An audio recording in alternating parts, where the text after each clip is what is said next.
The Sports Scouting Report with Lieber King, brought to you by Harvey Autos in Shreveport, Bossier City, the name you've trusted for years. Geico, the insurance savings you expect. Supreme Chevrolet, expect more from Supreme Automotive Group in Gonzales. Creed and Creed Law Firm, serious attorneys for serious injuries. Bollinger Shipyards, 75 years of delivering high-quality vessels. Here's your host, Lieber King. Hi everyone, Lieber King, the host of the Sports Scouting Report podcast. We're at Franklin Academy in Winsboro. I want to thank everybody here and all the sponsors that are helping do this. And this is going to be a show on Mangham High School. They got a great program. Man, they got a great program. They've had some great teams over the years. And the gentleman who's the head coach currently, Scott Wilcher, who's the head coach, has been a part of all of their success, basically from an assistant to a head coach. Like, he's seen the dome with the team as a coordinator, and now he's the head coach. And we're going to talk about his team. We got a couple of his players, and they're one of the top teams in the state just about every year in Louisiana. We'll be right back. Listen, whatever you're driving right now, Tommy Harvey wants it. Bring it in to Harvey Subaru, Lexus of Shreveport, Bossier City, or John Harvey Toyota. They're paying big bucks for all trades right now. They'll cut you a check right there. Tell them Lee sent you. Welcome back. Lieber King, your host. I want to go ahead and introduce the head coach of Mangham High School, one of the top programs. And they have my favorite color, purple. I'm a big LSU fan. I can say it. And, okay, that's good. I'm also a blue fan. I like Tech. I like some of those schools in the state. But Scott Wilcher, the head coach at Mangham. Glad to be here. You, man. Glad to be here. We tried to get you to BR a few years ago. Yeah, that's right. Couldn't make it. Some stuff came up. Yeah, it did. It did. But I'm And, glad to be here today. Definitely. Mangham, coach, small town, like a lot of the towns around here, a lot of good football. Right. People think you have 500 players on the team, but that's kind of blown up. That's blown up, yeah. We have about 48. 48. Each year, yeah. Some lower than that sometimes. But you'll get after it. We get after it. We got kids that work hard, and they do a tremendous job, and it's expected of them from being in that community there at Mangham. It's just expected to win. I was asking you about Tommy Thorpe, who was there for a while, and you were an assistant under him. Right. Coordinator. Y'all went to the Dome. 3 years in a row. 3 years in a row. 13 through 15. That's incredible. That's incredible. A lot of people coach and never make it down there. But And you have had some incredible teams in the we have 6 years. We have. We've been knocking on the door, semifinal team pretty much every year, quarterfinals, and we just got to get that door knocked down. But y'all have had some great, the program's in a great place right now. Oh, it is. It is. Got some great coaches there with Coach Yanez as our defense coordinator and Coach Meeks as our offense coordinator. So we've been able to keep some good coaches and hopefully keep things rolling. Coach Wilcher, let me ask you this, because I'm outside the program. I'm watching your team. Okay. I'm watching old school full game film, or I'll go to a game and I don't even tell you I'm there. I just go watch the game, and you've had some big old kids playing on the line the last 4 years. We have, and we You've got had some big guys that can move. We have, and we got some big guys that can move this year, and we're excited about that. 2 sophomores that's going to step up and play for us this year, and they can move too. They just fall into that mold. We've been fortunate to have good offensive linemen and good defensive linemen. And we've had a running back that should be playing offensive line or defensive line, but he runs the ball for us. So, that's what I was going to ask you'll talk to him later. You'll talk to him later. We'll save his name, but we're talking about a guy 260 plus. Right, and can run a 4.9, 4.8. Yeah, so he's getting it. Yeah, he's getting it. So, that's scary for high school football. It is. Another guy you're going to be talking about is just as fast. We probably could put him running the ball. Matter of fact, we was testing this morning, and they were running 40s against each other, and it was neck and neck. So. You know what, and I'm finding this out, but some kids don't want to play college ball, and you had some guys like that could have went and played college ball. They could have went and played. You had they 4 or 5 big linemen. We did. We had one that went down to Northwestern and didn't stay, and then we've had a couple that's had some offers at D2s and just didn't take them and go. But, at the end of the day with that's a decision between their parents and the kids. You had an all-state running back about 2 years ago that was phenomenal. We did. 5'8", 180. Probably one of the best running backs I've ever Incredible. coached. Incredible. And he's at Southwest Community College. His first week last year, matter of fact, he was JUCO Player of the Week. Shoot. And then tore his ACL. But he's been with us this summer some, in and out, and he's healthy and good to go. Special. Big time. Different. He's big time. Different. You know what I hate, though, Coach? I hate this, and you see this. You're old school. And I think Coach is watching us right now. Marvin from, our school here is that if you're a college coach the worst mistake you can make is see a guy's height and weight on paper. Oh, no doubt. No doubt. He's 5'8", 180. Well, Kevin Falk was 5'7", 175 at Karen Crow. One of the greatest players. I Trey can tell Holly, 5'6". Booger McFarland was 6'0", 305. 6 Right. foot. And Played in the NFL. Right. Played in the NFL. Didn't have a good body in high school. Yep. But And then got it. dedicated, got it. Yeah, but he was only 6 foot. But your kid's, he's different. He was different. He's a playmaker. That's for SEC sure. running back, I think. I right? think so. As a matter of fact, Mississippi State is high on him right now. So Tell everybody his name, Coach. Jalen Williams. You better Williams. watch that name. If he stays with it, he's going to be a great one. When I turned your film on, I'm like, that guy. But you're right. You know, it's a lot of undersized players. I mean, I think we got one of the best offensive and defensive linemen in the state, and you're going to talk to him in a little while, you know, and because he's just 6 foot. But they don't know his heart. They don't know how hard he plays. And let me tell you something about that kid. He has not missed a weight room in 4 years. 4 years now. Never missed. It's rare. That's rare. That's rare. That's special. You got to beg some kids today. You got to go beg weight them. room. Yeah, that's special. That's wanting it. That's wanting it. Coach, who is the best player you've had to face, or a couple or two or three over the last 10, 12 years? As a coordinator, you've had to study. You've had any that, like, man, that guy's hard to. The Brackens kid from White Castle. Yeah, he Remember was him? special. He was special. I was defensive Another coordinator at that 5'8" time. guy. Yeah, he was special. Probably in the last 3 or 4 years as a head coach, the quarterback from Faraday a few years ago when they won state, He was good. Yeah. he was special and played really good. And then, you know, probably one of the toughest kids that we've had to face, probably quarterback from Oak Grove. You know, he does a good job and he's tough. And so that's just a few ones that I can remember off the top of my head. Laird from OCS, you know, he was one. Yeah, he embarrassed us one night. Yeah, he was a good Yeah, player. 2000. I think it was 2011 or 2012. If he don't go baseball, he's D1 receiver. No doubt, and Yeah. he embarrassed us pretty good. They've had a lot of them D1 They baseball have. receivers. They have, Right. but Bristow, even Bristow that pitched in the pros there for a while. He was good. Just off the top of my head that I can remember some of the teams we played. I got a story I want to share. Look, my Broke your pen. My Yeah. pen blew up Yeah. on TV, whatever. There you It's go. natural. I'll pick it up. But I'm in the dome, and you'd appreciate this, Coach, and this is 7 years ago. And Neville's about to play. And everybody was talking about Rashard Lawrence, who was legit, a big-time player. And the other D tackle that went to Alabama that's now in the NFL. Mathis. Mathis. But I said to a college coach from a top 10 program, 2 college coaches, they said, Lee, who do we need to look at that we need to offer? I said, that little 5'7", 150 guy, Turpin. No doubt. He's too small. Too small. I said, Coach, you didn't even watch him play yet. Yeah. You get aggravated at them kind of Dallas things. That guy's playing for the Dallas Yeah, Cowboys Dallas now with Cowboys. TCU and had a heck of a career. You know, Changes his game all game long. Yeah, no doubt about it. And you get aggravated at that because, you know, they're looking for that 6'4", 6'5" guy that can run. And it's disheartening at times, especially being in a small community like us where we know we got kids with a lot of heart that can play the game at the next level. What do you like most about coaching? Being around the kids.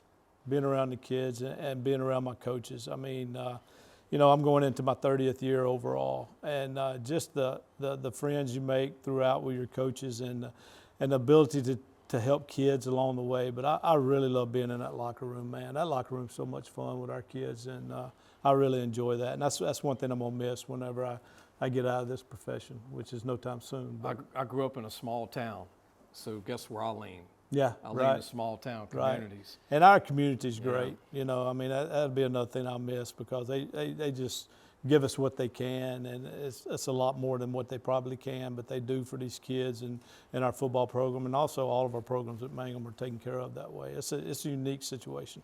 Who's your favorite college to watch when you're on the couch? Alabama. I knew Alabama. that already. Look, let me tell us. No, we can laugh about it. Yeah, okay, let me tell you why laugh about Alabama. it. We can laugh Okay, about it. I'm a Nick Saban, just read all of his books, been to his camps and clinics, and when he was at LSU, I was an LSU fan, but Yeah. I had to follow him, and I mean, you're talking about the greatest. And look, you know, people talk about his coaching and everything, but just read some of his stuff and just to listen to him talk about life in general, not even that, not even football. It's amazing the lives he's touched. He's not there anymore, though. I know. But he's behind the scenes. And they hired a West Coast guy. Yeah, they did. I know. So, I enjoy watching SEC football. If I'm on the couch and Tough. I'm on turn TV, I'm going to watch SEC. I'm not watching any of that other junk. I'm watching the SEC. No offense. I'll watch the Big Ten because it starts at 10 o'clock. Yeah, well, I get you. I'm at work at 10 o'clock on Saturday morning, so I don't get to do that. But come 11 o'clock, SEC ball, Yeah. I'm watching Vandy and Tulsa. Yeah. You know what I mean? I'm watching I get to catch it about 3 o'clock on Saturdays. So never get to watch NFL. That's out. A little tidbit, I worked for Saban when he was at LSU before analyst. Okay. And I went and pitched him for video, filming all the recruits in the state for 4 years for him. Wow. Met him once. He said, if you meet me again, I'll fire you. But I worked for him for 4 years. I gave him the tapes, broke down the film. Dooley was in charge 1 year. Carl Dunbar had come in. Right. I continued it with Les Miles. But that was before analysts. Right. But we were filming on mini DVs. Yeah. You know, Remember you guys them? filming. Remember them? And it started with DVDs. Mm-hmm. And we would turn that in to the coaches. And he said, I want you to film everybody 3 times, all 300 schools. I was like, Wow. he said, I can remember old school the VCR tapes we used to swap, and you never wanted to you swap have to with go D. to McDonald's and meet Yeah, somebody. but I'd always meet D. Faircloth in Vidalia Oh, back I when I love was D, assistant yeah. at Winsboro, and you On a didn't. Sunday. Yeah, and you didn't want to meet D. D could talk. Man, he talked so much. You wanna go Oh, it'd be home. about 3 hours worth just talking with D. Faircloth. Like, But, dude, I got to go back to school me and and watch him, this. me and him are great friends. We stay in touch with each other. I love that man to death. And D's up there in age now. Huh? Oh, he is. Yeah, I think he might have had his 80th the other day. I know him and my father-in-law coached against each other, Donnie Easterlin, and Donnie was at Winsboro, forever. His son-in-law is now at River Oaks, Who's that? the head coach at River Oaks, Barton. Is whose son-in-law? Isn't that the son-in-law of It's his nephew. nephew, right? But that's family. Nephew yeah. of Faircloth. Yeah. Yep. Yeah, and I didn't know that for many years Yeah. until Barton told me that when he was at Yep. Riverville. That's his nephew. Sure is. Yeah. Love college ball too, huh, Coach? Yeah. Dude. Now, I gotta say one thing. I said we wouldn't do it, but I gotta Okay. ask you this one thing. All right. And this is my 2 cents after dealing with it, and to make the conversation short on it. Okay. Why can't we regulate a certain amount of money for kids? Call it a day and have one sign-in day. Well, And one portal, not 2 of 2 and 2, yeah. which is chaos. Right. They need some kind of bargaining system set up or whatever. But, here's what a lot of people don't understand. Before this NIL, transfer portal, kids in college football was already getting money. Right, It's not like they wasn't taken care of. right. But now they're millionaires. And they're going to go where the money is. Well, I'm going to say something for the high school coaches in the state, because no one's mentioning it, because I think everybody gets kind of caught up in what's going on. High school coaches need the NIL. Yeah, there we go. Yeah, Right? Y'all yeah. have No families, doubt y'all have about it. kids. Yeah, no But doubt about it. that's something, that's something that needs to be taken care of, because look, y'all put 80 hours in a week, Yeah. It's 12 months a year now. 12 months a year now. If you're not doing it 12 months a year, you're behind. And that's the biggest change that I've seen over the 30 years that I've been doing it. If you're not doing it 12 If I was years. governor, I would do it. Yeah. But I'm not governor. There I'm you just go. a little bitty There you go. guy. And Mangham will be the first coaches you take care of, right? Oh, this whole area, right? Yeah, right. This whole Yeah, area. I got you. Good to see you, Coach. You too. Thank you. Mangham High School, Scott Wilcher, going into year 6. He's been there forever, and they'll be in contention again. Does a great job. We'll be back with some of his players.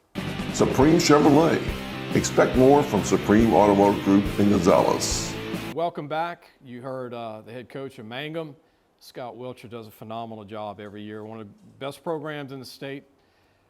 And he's got a really great player coming back, 4-year starter, Isaiah McFarland. Are you kin to Booger McFarland? Yes, sir. That's my cousin. Are you kidding me? You talk to him any still? No, sir. He needs to give you a shout out one day, huh? He's when I saw the name McFarland, I'm like, y'all have to be kin in this area. What's it like playing for Coach Scott Wilcher? What's it like playing for him? Playing for Coach Wilcher is different. He makes sure you're good on the field, make sure you're good off the field. He checks on you. He makes sure you're straight, really. He's a good coach. Isaiah, you play running back, which is scary, and linebacker. Yes, You're 6 foot 255, and all I know is if I was a corner and I could go back to school 30 years, I would let you run the ball because I was 165 back then. But do you ever sense the fear of those guys when you come in as a running back? Because you can move. Yes, sir, I can. I have seen people dodge me Just when get out I'm the running way. at them. Yes, sir. I have seen them run like the opposite way. I have seen it happen before. So Or try to get under your ankles? sometimes they try to, but it doesn't work. I try to tell people going at my legs doesn't work sometimes. They still try it though. College-wise, what do you think about college for you? Running back, linebacker, any of it? When I go to college, I want to play defense side of the ball. I'm gonna hang my running back years up. I did it for 2 years. I think it's time for me to hang it up. I go to college, I think I'm gonna play the DN or linebacker. So that's what I'm shooting for when I go to college. You're going to be scary at linebacker, almost 260. What do you bench press? I bench press today 300 by 3. Three times? Yes, sir. So that's 330 at least. What about squat? What do you squat, Max? My squat max was 515 last time we maxed. Man, I'm going to tell you what. When I saw you on film last year, and Coach told me about you before that, I was like, you weigh 255 differently. You know what I mean? Yes, sir. Like, you're not just slugging. You look like you're 220 when you're running. And I tell you what, I'd hate to be a defensive coordinator trying to prepare for you, even if you get the ball 3 times a game. You know what I mean? Who college-wise, tell me how that's going for you. I'm getting recruited by small schools right now, but I'm just being patient, trusting God, and waiting to see what he does with my career this year and see how that goes for me. I tell you what, if I was LSU in Alabama and I saw this show, I'd come to Mangham tomorrow and offer this guy a scholarship. I'm a big fan, and I'm glad Coach brought you. I didn't tell him who to bring. He brought who he wanted. Yes, sir. And I'm glad you came on, and I really think you're one of the top players in the state. Joking aside, I really think you're one of the top 8 to 10 players in North Louisiana. Thank you. Keep doing it. Yes, sir. Good luck to you. We're going to come back. We got another Mangham football player to talk to. We'll be right back. Creed and Creed Law Firm. Serious attorneys for serious injuries. Welcome back. Hope you enjoyed Isaiah McFarland, who is the biggest, most athletic running back in the state of Louisiana. And you need to go watch him play linebacker too, 6 foot, 255, and can run. At Mangham, I would not want to tackle him. And I guess Jakobi Young is our next recruit, football player from Mangham, tough kid, D-line, offensive line. A lot of these guys play O and D-line, play multiple positions. Jakobi, good to meet you. Nice to meet you. You look like you're pretty strong too. Yes, I. What do you bench? I benched 300. 3 times? Yes, sir. Man. Squat? Squat like 500 by 6. How many guys can do 500? It's really just us two. Y'all lead the pack? Yes, sir. Just 2 at 500? No, I don't know schools that have 1. Unless you get to New Orleans or Baton Rouge, you have some down 5A schools. But that's impressive, man. Yes, sir. Jakobi, you told me you're 5'11", 250. Yes, sir. Good feet. Yes, sir. What do you think about college? You still have a dream to do that? Yes, sir. Most definitely play D-line nose. Quick one though. Yes, sir. Maybe get a little heavier for nose, 275, 280. Yeah. But definitely. for your team, you're versatile. Yes, sir. I play both sides for my team. What do you think of Mangham this year? I mean, every year's a new year, but what do you think of this year? Every year that I've been playing high school, I always thought high at my school. I never thought nothing less, no matter what nobody else said. It's your 4th year. Huh? Yes, sir. It's my 4th year. What's different about this team this year, you think? This year, this team is very special. This is the hardest team I've ever played on. This is the hardest we've ever worked since I've been in high school for 4 years. That's good. Even the young guys, they're getting it like they ain't got nothing else to lose. Well, I'll tell you what, if I was in the weight room and I see you and Isaiah, I'm going to pick up a weight or I'm going to leave, one of the two, right? Yeah. But y'all are impressive guys. Anybody you want to thank for where you are today? Any parents, any other coaches you want to I talk about? definitely thank God, my parents, and my coaches. And what about major? What do you think you want to major in college? I like business. Okay. Major in business. Because, I mean, you told me you're good in algebra, geometry, all that stuff. Yes, sir. You can pick any field, Yes, sir. you know, engineer, chemist, any of that stuff. Good luck to you this year, man. I know Thank you. you're underrated. Yes, sir. Tough Definitely. guy. I've seen you on film. I love watching you guys play, and I know y'all got a tough coach, and you can tell it rubs off on the players. Yeah, it does. Yes, sir. Good luck to you this year. Thanks. Jakobi Young, going to be a senior this year, and number 56 plays OD line for Mangham High School. Hope you enjoyed the show and appreciate Mangham being a part of this show and letting us do this. I'm glad that Coach Wilcher, Scott came and brought the kids. Thank you very much, Scott. We'll see you next week. Thanks for watching the Sports Scouting Report with Lieber King.